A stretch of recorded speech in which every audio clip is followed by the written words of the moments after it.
शंकर समोई। गुरु के बगैर आज तक किसी का पार उतारा नहीं हुआ। सत्संग में अभी जिक्र भी आया, राजा जनक को प्राप्त हुआ, त्वष्टापक्र द्वारा प्राप्त हुआ, भगवान राम को प्राप्त हुआ तो वशिष्ठ मुनि के द्वारा प्राप्त हुआ, भगवान कृष्ण को प्राप्त हुआ तो संदीपनी मुनि के द्वारा प्राप्त हुआ। कबीर की जिक्र हो रहा था, कबीरदास जी को अगर प्राप्त हुआ तो रामानंद जी से प्राप्त हुआ, मीरा जी को प्राप्त हुआ तो संत रविदास जी से प्राप्त हुआ। ये भी जाना पड़ा, गुरु के चरणों में जाना पड़ा, क्योंकि शास्त्र में हम पढ़ते हैं, महापुरुषों के शब्द को पढ़ रहे हैं, है मेरे दिक्कत नहीं, दिग दिग ऐसे जिंद, तुलसी संसार को हुआ मोतिया जिंद।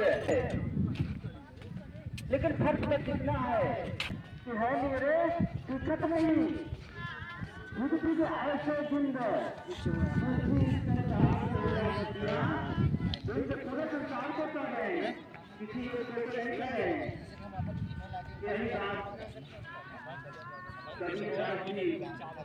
सरकार है, तो कहीं दूसरे कहीं यही दिया में हाथ है, क्या कबीर तब पाएंगे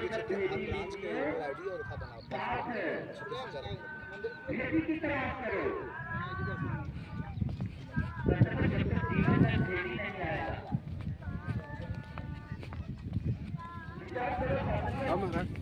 बढ़िया।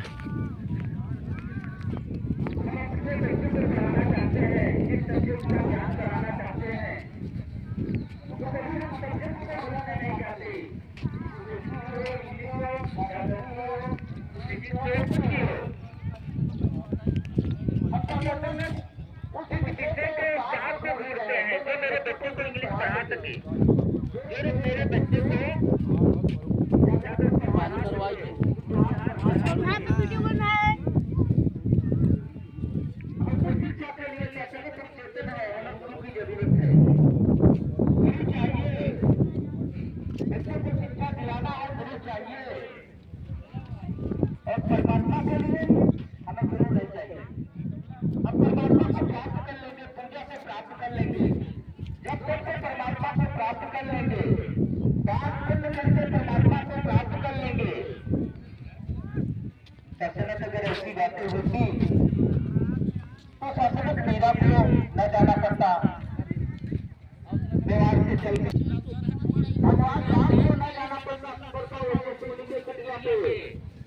जैसे वो कुटिया का दरवाजा खटखटाए भगवान राम ने, अंदर से आवाज आई, कौन हो भाई?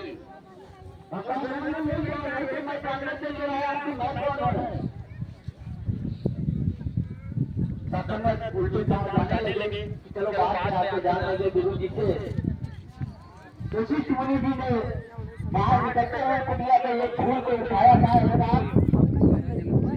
निकलने में देरी हो सकती है, अपने आप को जानने में, परमात्मा को जानने में इतना भी समय नहीं लगता, क्योंकि परमात्मा को एक पल में जाना जा सकता है, केवल भेदी मिल जाए। एक बार सुखी भूले साहब प्याज के पौधे को उखाड़ कर दूसरी जगह ट्रांसफर कर रहे थे, लगा रहे थे, किसी ने जिज्ञासा जाहिर कर दिया कि परमात्मा का दर्शन कैसे होगा। प्याज के पौधे को उखाड़ते हुए कहा